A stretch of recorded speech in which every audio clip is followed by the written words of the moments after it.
Was I yelling and screaming in the first floor of the building? When you came out, what was I doing? I was just asking you if that was you. You didn't give me an answer. I told you I'm doing stand-up comedy.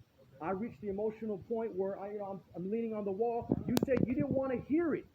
That's not what I said. Okay? You cannot go inside a building when they're also inside and yell and scream because you're disturbing the people. I'm not going inside the building yelling and screaming. I can go inside the building. And yes, I won't disturb the peace. But what makes you think that I'm doing that? You said you got a call, and I told you, you said you remember me, but I don't remember you at all. Last year. Refresh my memory. Refresh my memory. What, you don't know my name? What's my name? We spoke last year. You don't know my name? Go ahead. I was yelling and screaming. Okay, you say last year I was yelling and screaming. You came to talk to me. Wouldn't you have kicked me off campus? No, I didn't kick you off. Wouldn't you have? Because you were trying to do that now. You were telling me what my business is here. I told you my business, and you were trying to escort me off of campus. You're making up stuff. No, I'm not making up stuff. You saying that you know me. I don't know you. You don't think where's your uniform at? You got a fucking patch. You got a patch, and you over here, you'll catch an attitude with me. It is stark, it's heated. You told me not to grab my phone so I could speak to you with truth. Yeah. What business do I have on here? Are you going to let me talk? Go ahead. Where's your supervisor? You ain't got one. I want to speak to your supervisor, but you don't have one. I will get you one, but here's the thing. Somebody called from this building, said you were yelling and screaming inside the building. Let me finish. And they gave me your description. So I came here to talk to you, but you're becoming so disgruntled you don't want to talk to me. No. You are free to stay on this campus. It's an open campus. There's nothing wrong with that.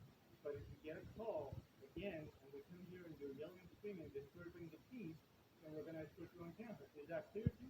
No, it's not. Okay. Was I screaming in the building when you got here? When I got here, when you passed by me, what was... What makes you think they're telling the truth? What makes you think they're telling the truth? That's why I'm checking with you. Okay? So let me ask you a question. Why were you so hostile? When I wanted to repeat, when I wanted to repeat what I was doing, because I'm not going in the building and screaming. I was doing stand-up. I was speaking about things over here. When the cop, I saw you park. I was sitting right here talking about my childhood. I was reliving moments. I'm not in the building screaming. The door's not open. I'm not getting air conditioning. Okay. Someone told you that I was in the building screaming.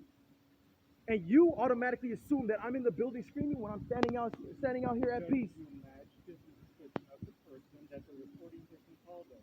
Simple as that. What if their description is inaccurate? So why did you come at me so hostile that I had to get my phone? Why did that I had to get my phone? And then you told me not to reach for my phone. I cannot come and talk to you. Is that what you're telling me? No, what I'm telling you, what I'm telling you is what I'm telling you is. You're telling me to have a civilized conversation. That's what I'm trying to do. That's what I tried in the beginning. That's what I tried at the beginning, but you assumed that I was guilty. You assumed that I'm going in the building and being hostile or being disgruntled and speaking nonsense. Don't assume anything, Officer Nazari. You are free to stay on this campus for as long as you want. You understand that? I don't understand because you're not making me feel like that. Okay. You're accusing me of things that I didn't do because I fit someone's description. What if their statement is inaccurate? Was I speaking loud? I'm speaking out here talking about my childhood and having to wait in line to watch Aladdin. First, it was The Little Mermaid, then it was The Lion King, and then I finally got my turn and everybody usually fell asleep during Aladdin. Why I did not take action based on their statements. I came to talk to you first, but apparently you have a hard time understanding that. No, I don't. That's fine then. You accused me of doing something I'm not doing. You fit the description, and I told you no. I told you no, and I asked you, would you like me to show you what I did? What I asked you, would you like me to show you what I'm doing? Because I'm not in the building screaming. I'm hearing the reverb of my voice.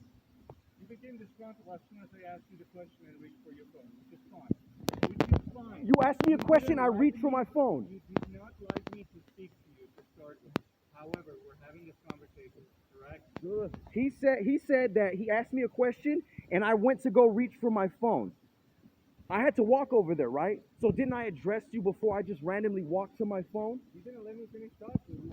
So you're saying I didn't speak to you at all and I just went to grab my phone. Is that what you're saying? You did not answer my question. I didn't answer your question. I didn't tell you I was doing stand-up comedy. Yes, and I asked you, were Thank you the you. one yelling inside the building? No, You didn't no. answer I that. told you I'm No. doing stand-up comedy. Does that represent yelling and screaming inside of a building? I just came. No, it does not. I answered your question. You're not letting me- You're not listening to yourself. You're not making sense. You want me to play back this tape so you can hear how ridiculous you sound? Okay. Let me stop the tape so you can hear